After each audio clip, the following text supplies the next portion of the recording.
নমস্কার বন্ধুরা, আজকে আমি বানাবো নিরামিষ আলুর দম।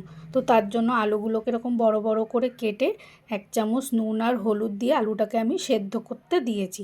তো আলুগুলো সেদ্ধ হয়ে গেছে, এবার একটু জল ঝরিয়ে নেব। এবার কড়াইতে আমি বেশ খানিকটা সর্ষের তেল গরম করে নিয়েছি। তারপর ওর মধ্যে গোটা জিরে, শুকনো লঙ্কা আর তেজপাতা ফোড়ন দিয়েছি। ফোড়নটা যেই ভাজা ভাজা হয়ে যাবে তখন ওর মধ্যে দিলাম আমি আদা আর চালমগজ বাটা। আর দিলাম এখানে 2 চামচ মতন জিরের গুঁড়ো, 2 চামচ ধনের গুঁড়ো আর 1 চামচ লঙ্কার গুঁড়ো। আর দেব এখানে পরিমাণ মতো নুন আর হলুদ আর স্বাদ মতন চিনি দিয়ে মশলার বাটিটা ধুয়ে একটু জল দেব। দিয়ে এই সমস্ত মশলাকে আমি ভালো করে কষিয়ে নেব।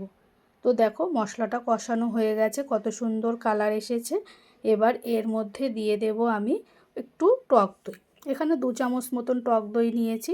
আর দেব 1 বাটি মতন মটরশুঁটি দিয়ে এই সমস্ত কিছুকে আবারও ভালো করে আমি কষিয়ে নেব।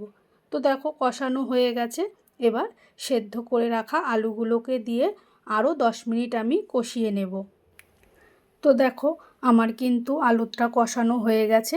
এবার এর মধ্যে দেব আমি পরিমাণ মতন জল।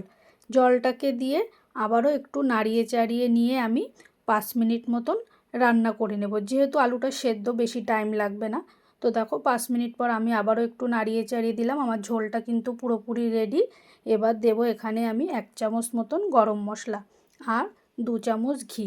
নিরামিষ তরকারি মানেই ঘি। তো ঘিটাকে দিয়ে আবারও 5 মিনিট নাড়িয়ে চাড়িয়ে নামিয়ে নিলেই রেডি হয়ে যাবে আজকে আমার নিরামিষ আলুর দম। এরকম ঝোল ঝোল রাখবো, তা না হলে পরে ঠান্ডা হলে টেনে নেবে। তো বন্ধুরা, তোমাদের এই রান্নাটা কেমন লাগলো আমাকে অবশ্যই কমেন্ট করে জানিও। আর যদি তোমাদের ভালো লেগে থাকে অবশ্যই একটা লাইক ও শেয়ার করে দিও। আর হ্যাঁ, সাবস্ক্রাইব করতে কিন্তু একদম ভুলো না।